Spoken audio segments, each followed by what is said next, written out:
Franchement, j'ai aucun ordinateur à la maison.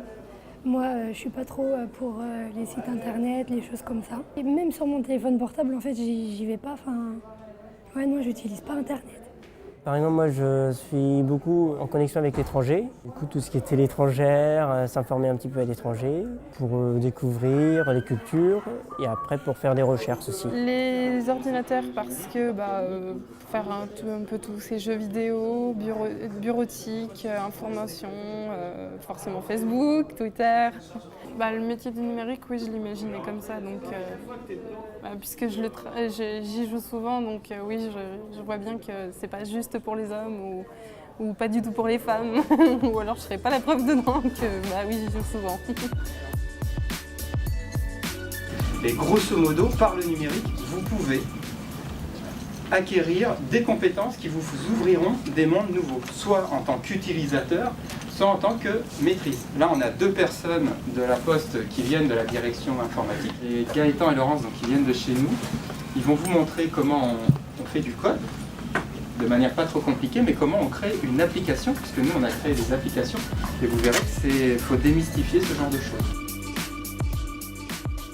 Sur la recherche d'emploi, on va avoir différentes modalités d'accompagnement. C'est important pour nous d'être en complément de cette offre terrain. L'exemple qui me vient à l'esprit, il y en a un, ça va être un serious game qui va aider à l'intégration en entreprise. Un deuxième exemple, l'entretien virtuel. J'ai aussi envie de présenter un outil qui s'appelle la bonne boîte qui va permettre pour un jeune d'identifier rapidement les entreprises qui sont vraiment dans un processus de recrutement au regard des données statistiques et de toutes les données statistiques que Pôle emploi et d'autres partenaires institutionnels ont.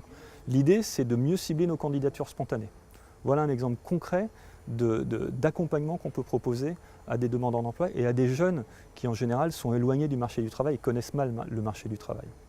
Le plus important, c'est qu'aujourd'hui, on peut accéder au métier du numérique sans avoir le bac. Sur les promos grandes écoles numériques que nous avons déjà produites, notamment à Nantes, nous avons des publics infra-niveau 5, c'est-à-dire des jeunes qui ont le brevet des collèges, par exemple. Et puis, c'est des métiers qui sont passionnants parce que ça change tout le temps, ça touche à tous les secteurs de l'activité. Et il y a beaucoup de métiers et en plus, il y a beaucoup d'entreprises qui sont en manque de profils informatiques et numériques. En revanche, les métiers où il y a les plus fortes tensions, c'est-à-dire les métiers où les entreprises ont le plus de mal à recruter, c'est les métiers de développeurs, les métiers techniques. Ce n'est pas des métiers où on a besoin d'avoir un bac plus 5, c'est des métiers à bac plus 2, bac plus 3, on peut devenir un très bon développeur.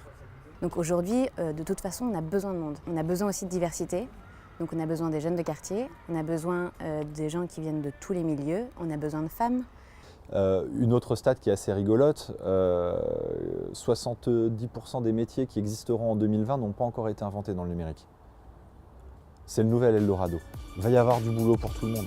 Aujourd'hui, j'ai découvert l'utilité d'Internet en fait. L'Emploi Store, que je connaissais pas, qui m'a l'air très intéressant. Donc j'ai hâte de retourner justement sur ce site-là. Parce qu'au final, je pense que l'Internet, c'est des portes ouvertes donc, vers l'emploi.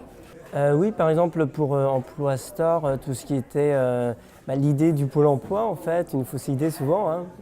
Et là j'ai tapé sur le site, du coup comment et où s'orienter et du coup ça m'expliquait correctement les choses.